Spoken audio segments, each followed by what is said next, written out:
I need to rant. Specifically, I need to rant about Cloud9's Valorant team. So it's not official yet, but there are roster changes coming to Cloud9. It's basically official. Everybody is reporting on it. So the rumor that is basically fact at this point is the fact that Whippy, who's already officially been dropped by the org, and Jakey are dropped, and now the organization is bringing Rooney back, who was on the team last year, and also bringing in Moose. And when I heard this, when I heard that Rooney potentially is returning to this roster and Cloud9 is, for a second year in a row, making major roster changes after the first tournament of the year, I just felt angry. And it just made me so mad to think about this team and to think about how they've managed their roster for their entire time in Valorant, really. Not just recently, not just with this change, but they have just been spinning their wheels and not getting any good results and just being in this pool of mediocrity, and just this entirely mismanaged roster just hasn't gone anywhere, and it is so tiring. And it doesn't make me angry because I don't think that Rooney deserves a second chance. I don't think Rooney should have been dropped in the first place. And this roster definitely needed changes. I don't see this roster that was at kickoff as very good at all, as evident by the results. But just them doing it is just a shining example of how much they mismanaged their roster. So to give more context to this and to why I'm so angry about this, we're gonna go back a bit. Starting in October 2022. Mitch and Curry leave the roster, and Zelsis, Ye, and MCE join. The writing was kind of on the wall for Mitch and Curry. The team failed to live up to expectations in 2022. People came into that year expecting them to be a really good team, and then it just didn't happen. They didn't qualify for any international events. They didn't win LCQ or any of the splits, so they decided at the end of the year to try to build a super team. So they go and get Ye, the most sought after free agent on the market, the best player in the world in 2022. He just had an amazing year with Optic. And you also bring in Zelsis, who's a great addition to any roster. He can play any role. He's a great energy guy. He's just a great piece to have on any roster. And you also bring in MCE, who was the coach of the Guard, one of the most sought after coaches in Valorant because of his ability to develop young talent. So it seems like this org is finally ready to attempt to build a winner. Not just a team that's going to struggle to even qualify for events, a team that is going to get to these international events and is going to win. So the offseason happens, they end up playing at Red Bull home ground, and they didn't end up winning it, but hey, offseason event, who cares? Then VCT lock-in in Sao Paulo happens. They end up beating Paper X in their first match. That's an impressive win. Paper X, a good team. They do end up losing to DRX in the very next match, and unfortunately, that ends their tournament right there. So looking at it from an outside perspective, hey, you took it to one of the better teams in APAC. You ended up winning a map against DRX, but DRX did end up beating you in a pretty decisive third map. But hey, that team ended up going top 4 in that tournament. So it's not something you need to overreact to. You're still a new roster. There's still time for things to gel and for things to mesh. You have some incredible talent on the team. And then Cloud9 proceeds to make, in my opinion, the most boneheaded, stupid roster decision in VCT history. They end up dropping Ye after only 2 official VCT Tier 1 matches. They also dropped their IGL in Vanity, who they had for quite a while at that point. And then they end up bringing Rooney and Jakey in. Now, I'm going to get to Rooney and Jakey later, but I want to focus on the Ye part and why I think this was such a bad decision for this organization. This organization, as well as MCE, the coach, decided to defend this decision to drop Ye tooth and nail. Whenever this was brought up, NC was always like, the team had role issues, we couldn't see a path forward for Ye to fix these issues, and we ended up trying to fix them without him. And listen, the team did have role issues. It absolutely did. And I'm not going to pretend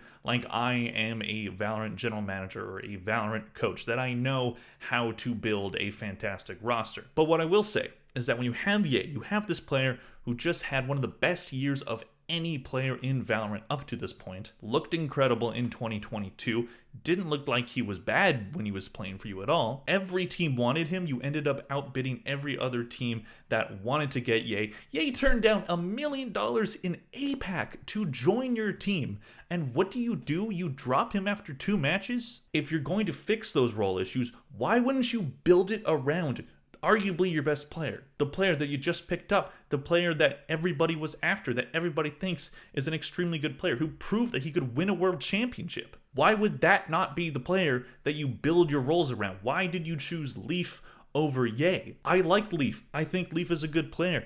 But if you were going to bring in Ye, why was the plan to also keep Leaf if you thought that those two players clashed? Do you really think that Leaf is a better option to keep as that main duelist over Ye, who just had the 2022 year where he went to 2 different grand finals, winning one of them? I understand that players aren't going to always perform up to their full potential on certain rosters and certain situations, but when you have a player with that much talent, why would you not at least try to make it work? That's why I think there had to be other factors behind it. It had to be something financial. I know the owner came out and said, no, we're in a great place financially. We're just, we're putting player salaries lower because, sponsorships are low right now. Oh yeah, that doesn't sound like financial issues at all. That sounds like you're perfectly rich. Yeah, sponsors not being available anymore. Wow, that is so, you sound so well off. I just didn't understand it. I didn't like it at all. I understood dropping Vanity. Vanity, I think as an IGL, he might be a bit overrated. I'll talk more about him later because there's more to talk about with Vanity with this Cloud9 roster. But with him, I understood him being dropped. There are other probably better options for IGL out there. And what they ended up doing to replace that is have Rooney come in. Also, there's a very important factor about the Ye situation where he didn't find out that he was being dropped from the org. He found out on Twitter. People don't talk about that when they talk about the situation, but I remember there was a report that came out by some Valorant reporter. It might have been George Geddes or it might have been someone else, and then George Geddes talked about it. But it came out after lock-in that Cloud9 was looking to make roster changes and that Ye was a part of those changes. And he tweeted something along the lines of, wait, what? So he didn't even find out from the team itself. He had to find out when we found out. That is a horrible, terrible way to manage your player who you just brought in as the best player in the world, as the most sought-after free agent. It makes no sense. And I really wanted Ye to have a really good year in Tier 2 on DSG after this happened, because I wanted so bad for him to just stick it to Cloud9 and prove them wrong. But unfortunately, Ye had a really bad year on DSG. Honestly, his numbers weren't terrible, but the team did absolutely nothing. So it made Cloud9 look like they actually made the right decision, which I will never believe that they did. So moving on, 2023 happens. This team ends up having a really good regular season stage after these roster changes. Rooney and Jakey actually looked like quite good additions. Rooney being a rookie IGL, actually showing some pretty good ability in the role. Jakey being able to pick up where this roster left off. Not that he had fantastic numbers or anything last year, but he did well in the role that he was in. And he's still young, so it'll still take time. But then Cloud9 yet again fails to meet expectations. They end up going into that playoff stage during the regular season, I think it was 8-1. They were tied with Loud in terms of their record. It looks like they could actually make it to an international event for the first time since 2021, and they lose immediately. They got destroyed by EG, and then I think they beat Leviathan, but then they lost their energy,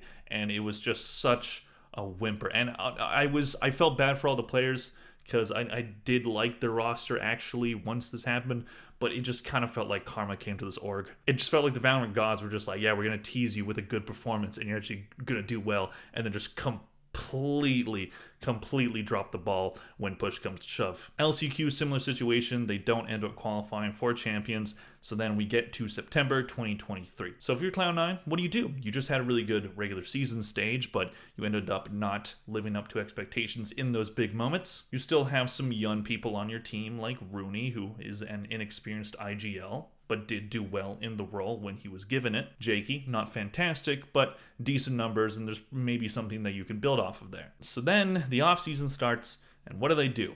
They drop Rooney, they let their coach go, so MCE is off the roster, and Leaf is also dropped. I don't know if Leaf left on his own volition, but I'm pretty sure he was dropped, and then he went to G2. Celsius ends up leaving on his own choice. He was going to stay on the roster, and I believe he was going to help build a roster. That's what he was talking about when he eventually joined Sentinels. He was going to help Cloud9 build a roster, and I believe he was actually going to be their IGL, and then he decided that he wanted to go to Sentinels instead. So I think that probably kind of caught Cloud9 a bit off guard, because what they ended up doing is going for what was dubbed a budget roster. So they bring on Oxy and Whippy from the G2 roster that was not the G2 guard roster, the G2 roster that was in Tier 2 last year. I hate that I have to clarify that every time. And then they bring Vanity back after dropping him 6 months earlier. I'm honestly shocked Vanity actually accepted their offer. You know, I guess he wanted a Tier 1 spot, but he was done really dirty by this org. And then they have MCE be replaced by the coach, Imi. So dropping MCE, I think, is the most egregious choice of all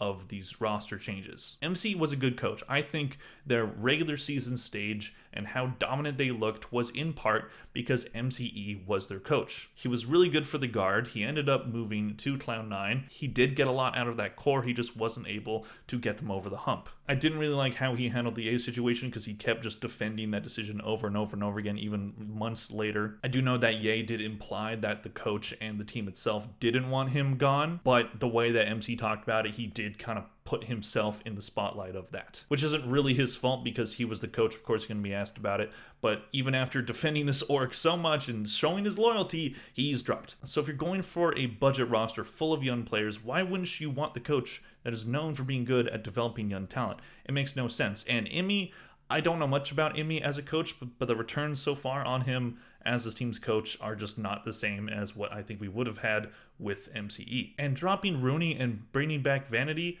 just why? I just don't understand it. I just don't think Vanity is that good of an IGL. I'm sorry. I do know he's done good things in the past. He's a veteran player because he was a Counter-Strike pro. But despite those things and the positive things that Vanity brings, his teams just haven't done anything in years. This team did look a lot better after he was dropped, and the results so far with him coming back in the offseason have been mediocre, and now in kickoff, not very good at all. So if you're building a budget roster, trying to keep in mind keeping those player salaries low, why not keep Rooney? Was Rooney really too expensive to be on a budget roster? Clearly not, because he's back. Oxy, I think, was a great addition, definitely known as one of the better younger duelist players. It's going to take time for him to really reach his potential, so we do have to kind of temper our expectations for him in the short term. But Oxy, I do think, is quite good and does have a long way to go. Whippy, as an addition to me, is pretty unexciting. G2's Tier 2 roster in 2023, they had a good start, but then they fell off really hard. I'm not going to totally put that on Whippy or anything, but he is a part of that roster. So bringing two players from that roster, one of them looking promising, one looking okay, I don't know if that's really the move, especially for a budget roster when there's plenty of Tier 2 talent out there that would chomp at the bit to get an opportunity in Tier 1 and probably do better. And again, I'm not trying to rag on these players or anything. I do think Cloud9 just overall as an organization has not built something to succeed, and so I put pretty much everything on management. Bringing back players like Vanity, keeping Zeppa for as long as you've kept him when you haven't had good results to really back up and justify those choices. And then we get to kick off, and there was maybe some hope for this roster to maybe do okay, and then they lose to MIBR and get out of the tournament. Well, they did beat MIBR, then they lost to Energy, and then they lost to MIBR again. And I think MIBR is better than a lot of people are giving them credit for, but at the same time, that's a match that Cloud9 on paper should win. But hey, it's one tournament, it's the start of the year. Don't do the same thing you did last year and make major roster changes. Sorry, as I was saying that, they dropped another player. Just kidding, but they did actually do major roster changes already. After 3 matches. Oh boy, it took them one more match this time. It was 2 matches in lock-in. Now, this one, it was 3. So that's improvement, Cloud9. Bravo. So what are these roster changes, huh? Last year you brought in Rooney. He ended up doing pretty well, but he wasn't in this org's future, right? Not in the vision of Cloud9. Apparently, he is. He's back. Rooney's back, guys. Let's rejoice, everybody. Rooney has returned to Cloud9 roster. It was dropped less than 6 months ago. Oh my god. Listen, Rooney definitely deserves his spot. He deserves a spot on this roster because he shouldn't have been dropped in the first place. He is a good player. He proved that he could be effective last year in 2023. Unfortunately, I just don't think he had the experience really to help be that IGL to really push a team over the top. But he was showing flashes of being capable at it. So I don't think he should have been dropped at all. I think he should still be this team's IGL, and maybe him and Vanity will come up with some like dual IGL thing, and one of them will mid-round. And I don't know much about Moose. I'm sure he'll be okay, But to me, it's just, I don't know if this is really what you should do. Mainly because it just feels like too late. Now you're going into the regular season split with another new roster with more changes, and I don't think you're putting your young players that need to develop in the best situation to reach their full potential. Oxy's a solid player. Who's really helping him out here? At kickoff, every time Oxy wasn't performing, this team was not doing very well at all. And I don't think you're putting him in a position with the proper people that you need to get a player like that to where he can be. Now we're going to look at the stats for the roster that was at kickoff. Mainly just want to talk about the Rant, but I figured we'd talk about the stats as well. Starting with Oxy, he had a VLR rating of 0.94. He had 128 kills, 134 deaths, 26 assists for K ratio of 0.95, and he played Jet, Raze, and Yoru. Vanity in his return as IGL, VLR rating was 1.03, he had 112 kills, 109 deaths, 55 assists for KD ratio of 1.02. He mainly played Initiator during kickoff, playing Skye, Sova, and Gecko, but also a bit of Viper. Zeppa, who's been on this roster for a very long time at this point, he had a rating of 1.05, he had 116 kills, 118 deaths, 71 assists for KD ratio of 0.98. He played Raze, KO, Skye, and Fade. Zeppa's a good player, but he's been on this roster for a very long time now. I kind of think it's time for a change of scenery with Zeppa. Jakey, who's no longer on the roster, admittedly did have a pretty terrible kickoff. He had a rating of 0.96. He had 98 kills, 111 deaths, 63 assists for KD ratio of 0.88. He played Omen, Brimstone, and Asha, so playing that smokes role, and it just didn't seem to suit him this time. I do feel bad for Jakey. He did a decent job last year. You know, the team didn't end up going anywhere, but I'm not going to put that on the rookie player. And now he had one bad official tournament, and he is now gone from the roster, being replaced by the guy that he came in with.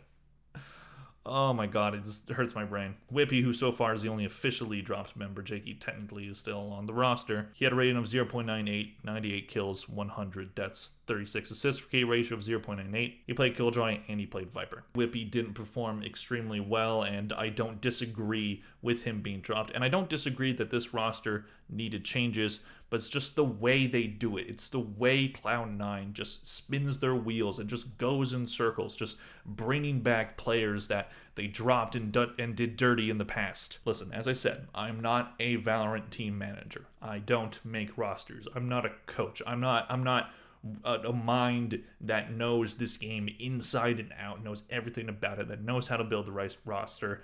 I'm just a guy. But the way that this roster treats their players, makes roster changes that seem absolutely asinine from an outside perspective, treats their coaches poorly even, brings in free agents and then drops them at the first sight of adversity, not allowed the rosters the luxury of time to actually get used to each other and their playstyle. It just doesn't seem like this team, over the past 3 years, has built anything that is meant to be successful. And maybe I'm being too reactionary about this, and I'm not even a Cloud9 fan, so why do I care so much?